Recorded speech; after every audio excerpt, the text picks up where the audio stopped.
अपने इस लेक्चर में हम कॉलम की बकलिंग के बारे में बात करेंगे। कॉलम की तारीफ़ क्या है, बकलिंग लोड क्या होता है और कैसे कैलकुलेट किया जाता है, कॉलम की बाउंड्री कंडीशंस क्या होती हैं और कितनी तरह की होती हैं, बाउंड्री कंडीशंस की वजह से बकलिंग लोड में क्या फ़र्क होता है, ये तमाम बातें इस लेक्चर का हिस्सा हैं। अपने पिछले लेक्चरों में हम एक्सियल मेंबर के बारे में बात कर चुके हैं जिन पर टेंसाइल फोर्स लगी हुई है। उसके अलावा हम मुस्तहकम और गैर मुस्तहकम तवाज़ुन के बारे में भी बात कर चुके हैं। इस लेक्चर में हम बेसिकली एक्सियल मेंबर्स के बारे में बात करेंगे जिन पर कंप्रेसिव फोर्सेस लगी हुई हैं। अगर हमारा स्ट्रक्चर जो है उसकी एक डायमेंशन जो है बाकी डायमेंशनों से लंबी है, वो परफेक्टली स्ट्रेट है, स्लेंडर है और जिस मटेरियल का बना हुआ है वो होमोजीनियस मटेरियल है और उस पर एक्सियल फोर्सेस लगी हुई हैं मगर उनकी नेचर कंप्रेसिव है, तो उनको हम कॉलम कहते हैं, जैसा कि यहाँ पे हमें दिखाई दे रहा है। कॉलम पे लगी हुई ये कंप्रेसिव फोर्स अगर एक ख़ास हद से बढ़ जाए तो कॉलम बकल कर जाता है, जैसा कि ये आपको यहाँ पे नज़र आ रहा है।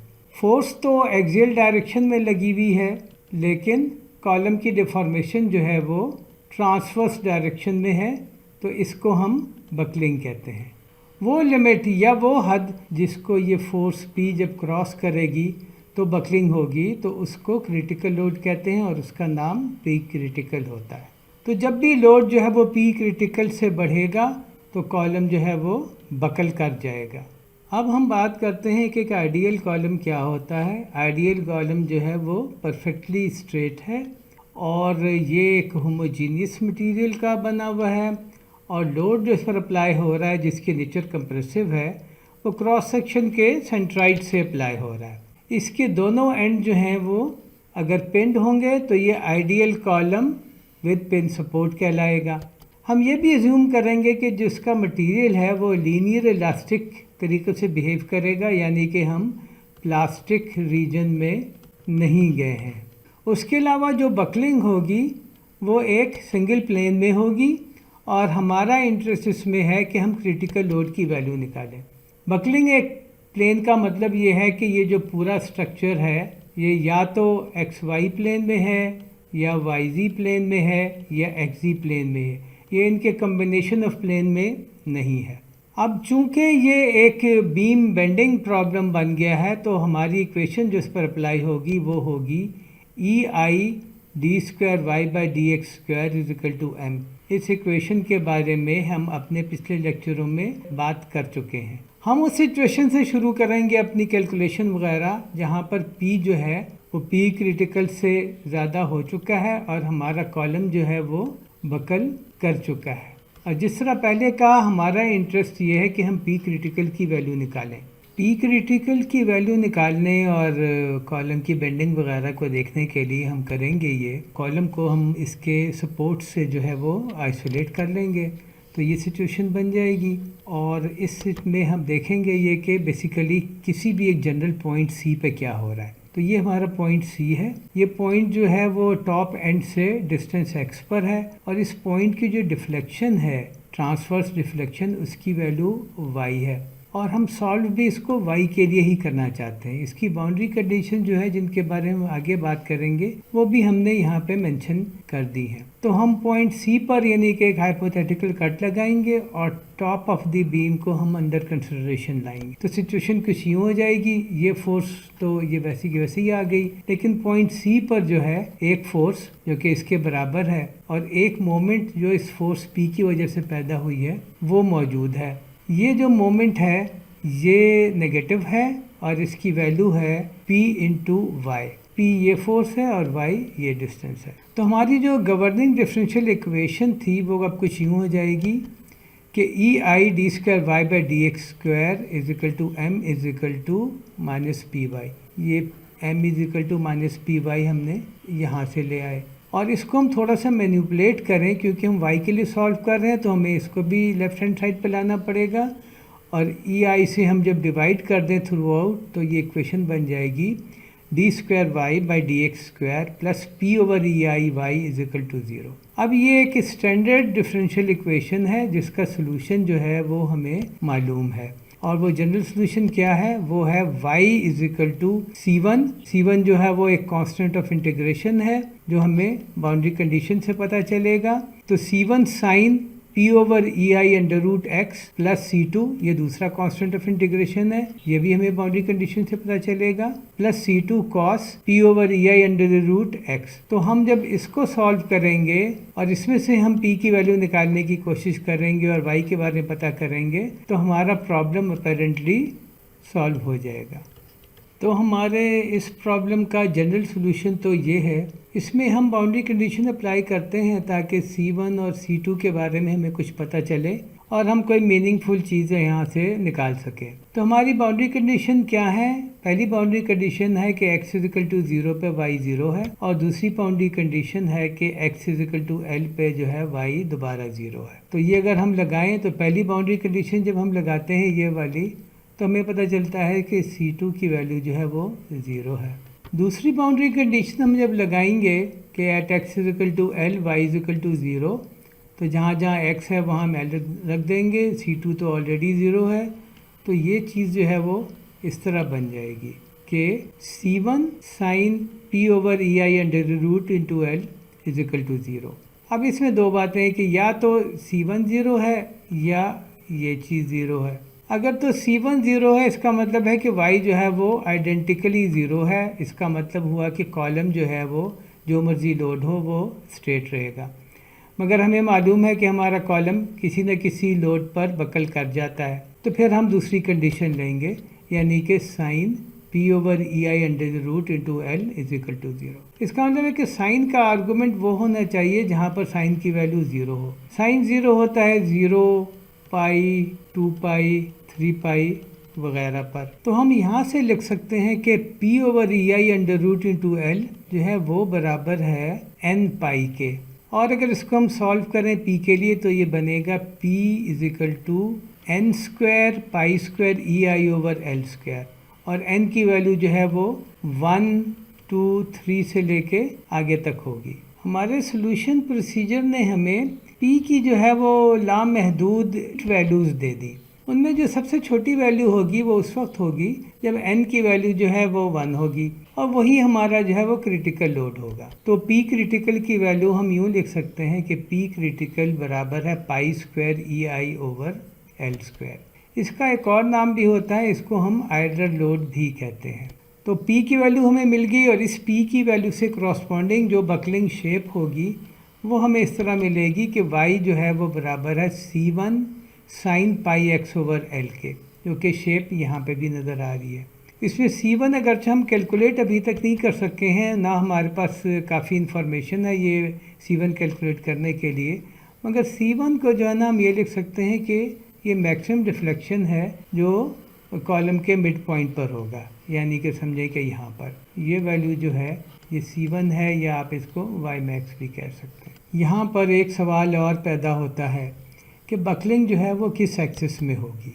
तो उसका जवाब ये है कि कॉलम जो है वो हमेशा उस प्रिंसिपल एक्सिस पर बकल करेगा जहाँ पर मोमेंट ऑफ इनर्शिया की वैल्यू जो है वो कम से कम हो। तो मिसाल के तौर पर अगर हम इस स्टिक को देखें, इसके क्रॉस सेक्शन की शक्ल यूँ है, और जो प्रिंसिपल एक्सिस हैं वो एक ये है और एक ये है। तो मोमेंट ऑफ इनर्शिया की वैल्यू जो है वो एक्सिस ए जो कि यहाँ पर ये वाला है उस पर कम होगी मोमेंट ऑफ इनर्शिया की वैल्यू, और जो दूसरा एक्सिस है बी उस पर ज़्यादा होगी। तो बकलिंग जो है वो फिर इस तरह होगी और दूसरे तरीके से, यानी कि बी के गिर्द नहीं होगी।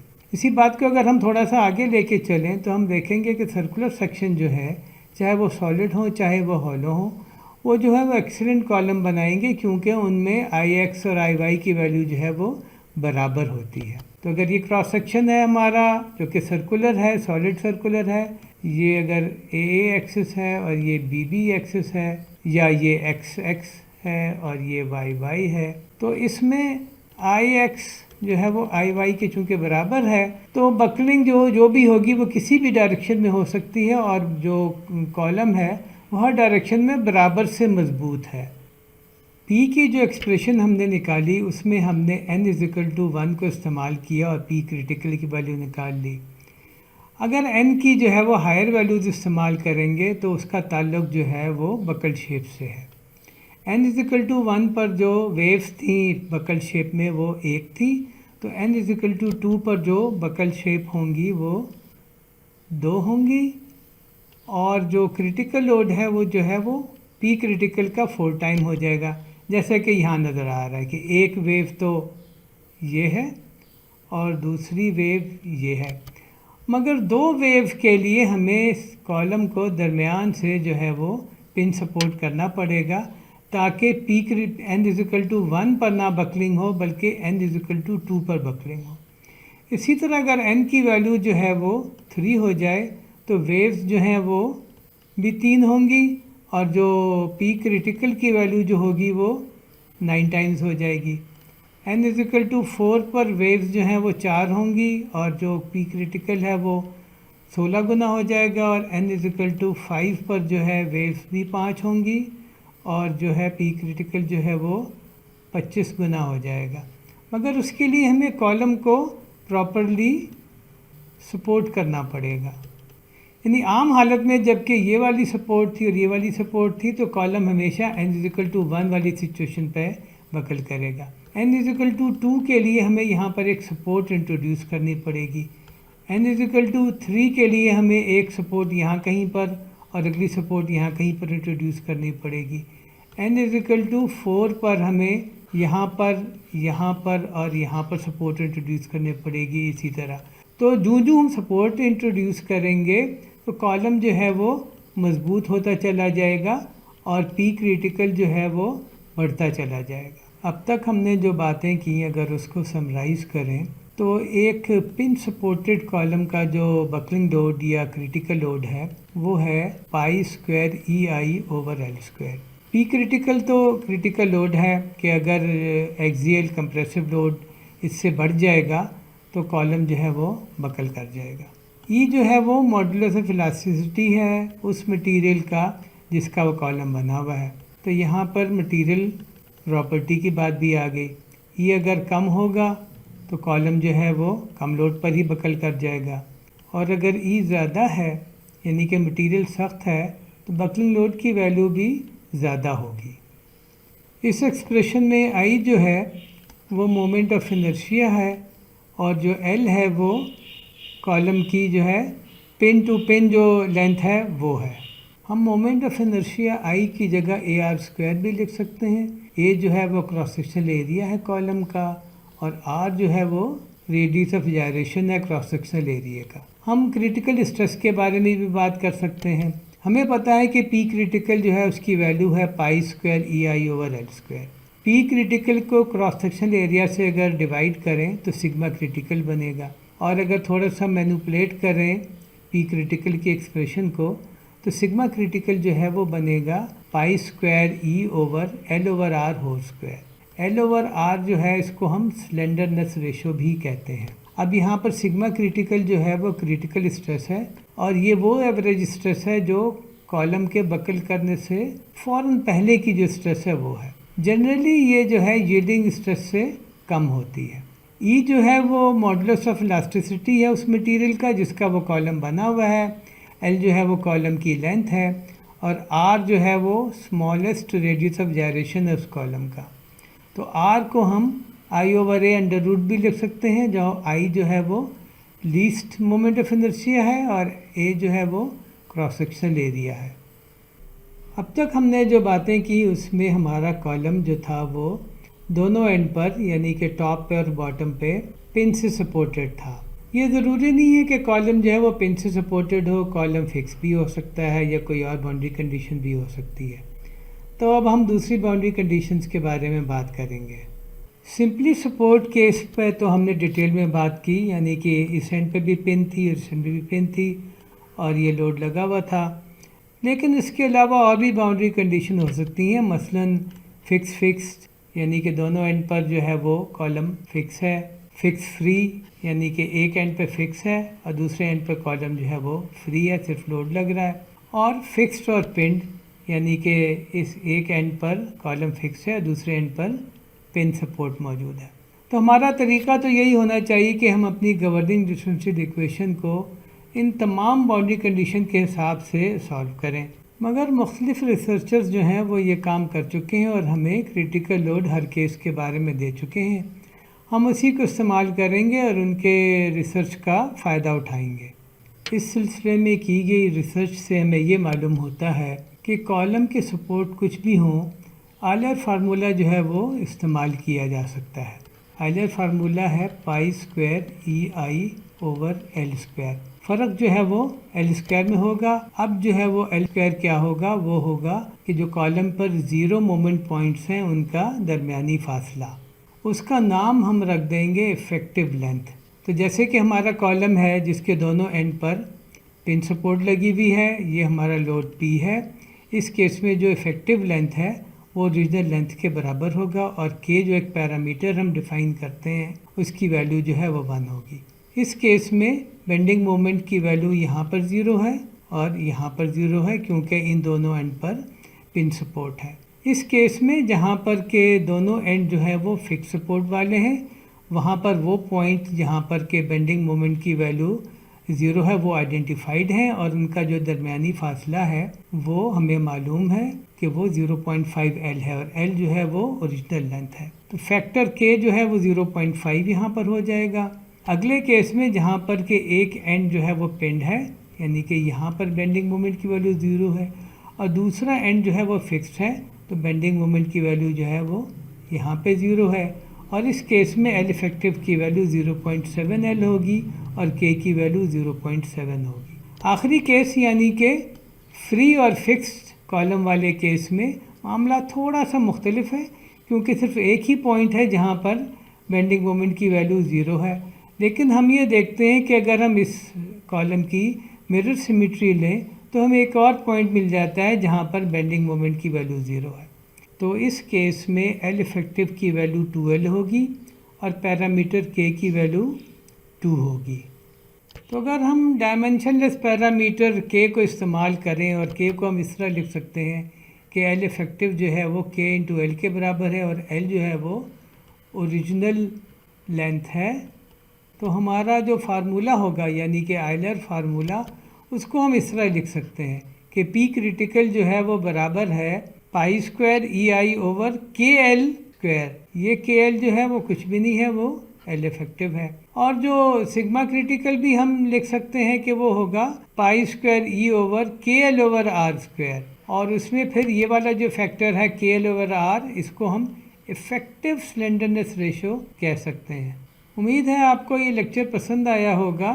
Thank you very much.